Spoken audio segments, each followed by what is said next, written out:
Karol, gimana kabarnya nih? Baik kan? Iya dong, harus baik. Ya, walaupun kita sedang masa pandemi, kita disuruh stay at home di rumah, dan kita kebanyakan menghabiskan waktu di rumah, tapi kita tetap harus memiliki tubuh yang sehat dan bugar. Ya, kenapa? Karena kan kita lagi pandemi. Untuk melawan penyakit-penyakit yang ada di luar, kita harus mempunyai imun yang bagus. Nah, oleh karena itu, dibutuhkan tubuh yang sehat dan bugar. Nah, ngomong-ngomong nih, hari ini aku dan teman-teman ingin melakukan tanya-tanya nih, tanya jawab gitu kayak Q&A kepada kalian berdua tentang diri kalian dan kenapa kalian bisa menjadi orang yang seperti ini pada saat ini.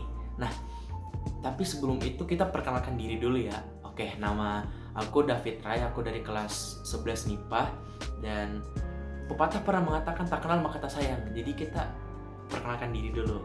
Oke, silakan perkenalkan dirinya. Halo, nama saya Selina Aurelio Srianto, biasa dipanggil Selin. Saya berasal dari Jakarta dan saya bersekolah di SMA Marsudi Bogor. Jabatan saya sekarang adalah Ketua OSIS periode 2020-2021. Halo semua, perkenalkan saya Karul Rangga. Saya berasal dari SMP Negeri 1 Tanjung Selor. Asal daerah saya dari Kalimantan Utara, dan sekarang saya menjabat sebagai Wakil Ketua OSIS SMA Marsudirini Bogor. Oke, setelah tadi memperkenalkan nama, kita mau tahu dong, kalian waktu SMP itu orangnya seperti apa dan bagaimana? Dulu saya bersekolah di SMP Karitas Jakarta. Di sana merupakan pijakan saya untuk mencari tahu siapa diri saya sebenarnya. Saya juga mengikuti banyak sekali lomba-lomba, dari lomba-lomba yang kecil, antar sekolah, hingga lomba-lomba yang besar seperti Olimpiade Sains Nasional. Saya menjadi perwakilan sekolah. Saya juga merupakan anak yang aktif. Saya sering mengikuti organisasi-organisasi seperti keagamaan, antar Jakarta, OSIS, dan juga kepanitiaan acara-acara. Untuk organisasi, dulu saya pernah mengikuti OSIS juga, tapi itu kelas 7 semester 1 dan kelas 8 kalau nggak salah. Dan saya juga pernah mencapai juara 1 basket tingkat kabupaten antar sekolah ya. Dan juga gerak jalan indah itu sempat mendapat juara 3, dan juga gerak jalan mendapat juara 1. Pertanyaan berikutnya, mengapa kalian tertarik masuk ke SMA Marsudirini Bogor? Mengapa tertarik masuk SMA Marsudi Bogor? Saya masuk SMA Marsudi Bogor karena SMA Marsudi Bogor memiliki asrama, yang mana saya ingin berlatih mandiri untuk hidup sendiri nantinya. Jadi saya bermulai dari SMA Marsudi Bogor ini. Tertarik ke SMA Marsudirini Bogor? Sebenarnya saya mempunyai pilihan lain ke SMA yang lain juga, dan waktu itu udah lulus. Namun, saya ingin mencoba untuk hidup lebih mandiri lagi. Waktu itu saya mencoba untuk mencari sekolah-sekolah mana yang memiliki kualitas baik dan juga asramanya. Dan waktu itu saya mendapatkan beberapa sekolah, dan salah satunya SMA Marsudirini Bogor. Nah, saya mencoba untuk mendaftar, dan pada waktu itu saya dinyatakan lulus. Dan kemudian saya memilih untuk ikut ke sebagian dari SMA Marsudirini Bogor. Perubahan apa yang kalian rasakan selama berada di SMA Marsudirini Bogor? Perubahan yang saya alami selama saya bersekolah di SMA Marsudi Bogor ini, terutama dalam hal berbicara di depan umum atau speak up. Saya menjadi lebih terlatih dan saya lebih berani, saya lebih percaya diri juga. Juga di SMA Marsudi Bogor ini saya berlatih lebih mandiri untuk menyelesaikan segala permasalahan, sehingga saya dapat menyelesaikan itu sendiri. Juga saya di SMA Marsudi Bogor ini, saya lebih bertanggung jawab. Dan semenjak saya menjadi ketua OSIS, saya memiliki tanggung jawab yang sangat besar akan sekolah ini. Perubahan yang saya alami sangat banyak sih sebenarnya.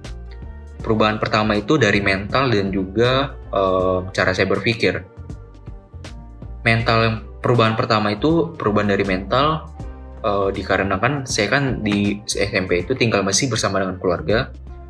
Jadi segala kebutuhan itu kayak minta sesuatu itu masih berhubungan dengan ibu atau bapak. Sama juga sih sebenarnya, cuman kan kalau di SMA ini saya merasa bisa mengatur duit sendiri. Kalau SMP dulu kan kayak ingin apa-apa itu tinggal minta, masalah persetujuan itu belakangan. Nah, kedua itu cara saya berpikir. Kan di SMA ini kan saya masuk ke asrama dan saya diberi jajan itu secukupnya. Nah, di situ saya dilatih untuk bagaimana cara berpikir kritis, cara agar duit saya itu tidak dibuang tersia-sia, atau bagaimana cara duit saya ini terolah kembali dan bisa menghasilkan duit jajan yang bertambah. Lebih ke ini sih sebenarnya, bagaimana cara agar tidak lebih manja dibandingkan SMP dulu. Prestasi apa yang ingin kamu capai? Cita-cita atau prestasi yang saya ingin capai itu adalah saya ingin masuk perguruan tinggi yang saya ingini. Prestasi yang ingin dicapai, juara DBL Jawa Barat. Pernah nggak sih merasa gagal? Dan bagaimana perasaannya pada saat itu? Merasa gagal sih pernah banget. Perasaannya tuh campur aduk antara bingung, untuk maju ke depan, susah juga. Tapi kalau misalnya kita mundur, artinya kita gagal. Saya bukan pribadi orang yang mudah menyerah. Saya juga bukan orang yang terlalu ambisius. Tapi saya akan berusaha maksimal mungkin untuk melakukan yang terbaik. Yang berlalu biarlah berlalu. Jangan ngambil kegagalan itu jadi suatu penyesalan. Jangan disesali. Jadi lewatin aja terus kita move on ke depannya. Pernah merasa gagal, itu sering. Dan pernah gagal, itu pernah. Jadi pada waktu itu saya mengikuti sebuah lomba di daerah saya. Anggap aja lomba yang saya ikuti itu ada 5 dan total kemenangan saya hanya ada 1. Dari situ saya mempelajari bahwa kegagalan itu biasanya terjadi dari sebuah kesalahan yang terjadi secara menerus-menerus. Dan apabila diulangi lagi, dan akan terjadi kegagalan lagi. Dan benar itu terjadi dan satu kemenangan tersebut merupakan hasil dari kegagalan yang berhasil diatasi. Kesalahan yang berhasil diatasi. Setelah menceritakan tentang kegagalan tadi, bagaimana cara kamu bangkit dari kegagalan tersebut? Dan langkah apa yang kamu lakukan untuk bangkit dari kegagalan tersebut? Kalau untuk bangkit sih, cara saya itu adalah merubah mindset saya. Bahwa emang terkadang itu, hidup itu di atas juga kadang hidup di bawah. Kalau kita di atas, jangan tinggi hati. Kalau misalnya kita lagi di bawah, juga jangan putus asa. Seperti apa yang tadi saya bilang. Yang berlalu, biarlah aja berlalu. Kita move on aja. Jangan nganggap kegagalan kita menjadi penyesalan. Emang penyesalan selalu ada di akhir. Juga belajar aja dari kegagalan tersebut. Dari situ, kita dapat bangkit. Jadi yang lebih baik. Satu lagi. Kalau misalnya merasa gagal, bukan berarti Anda gagal sepenuhnya. Tapi itu sebuah pertanda bahwa Anda bisa lebih dari itu. Anda bisa lebih baik dari itu. Anda bisa berusaha lagi untuk mendapatkan hasil yang lebih maksimal. Untuk cara saya bangkit dari kegagalan itu dengan memperbanyak berdoa. Sebenarnya itu sangat penting sih. Soalnya kalau kita kerja keras juga tanpa doa tidak ada hasilnya. Cara saya itu sebenarnya mungkin sama dengan beberapa orang lain. Mencari kesalahan yang dulu saya alami dan mempertanyakannya atau membuat sebuah list kesalahan-kesalahan apa aja yang pernah terjadi dan memperbaruinya dengan cara belajar dengan orang yang lebih paham gitu. Jadi lebih banyak informasi aja sih. Sebenarnya juga kegagalan gara-gara itu kurangnya informasi yang kita dapat dan kesalahan yang terjadi secara ulang-ulang. Untuk mindset yang saya pegang itu sebenarnya percaya kepada Tuhan aja sih kalau misalnya apa yang akan terjadi pada saat itu sudah sesuai dengan kehendaknya. Sama halnya dengan apabila waktu itu saya gagal dalam pemilihan wakil ketua OSIS, yaitu mungkin kehendak Tuhan. Yang penting saya udah berusaha dengan kerja keras dan ditemani dengan doa, dan saya yakin bahwa saat itu pasti udah dibukakan jalan oleh Tuhan. Intinya berpegang teguh terhadap Tuhan, pasti jalan akan dibukakan. Oke, setelah membahas tentang masa SMA dan masa SMP, lalu tentang kegagalan.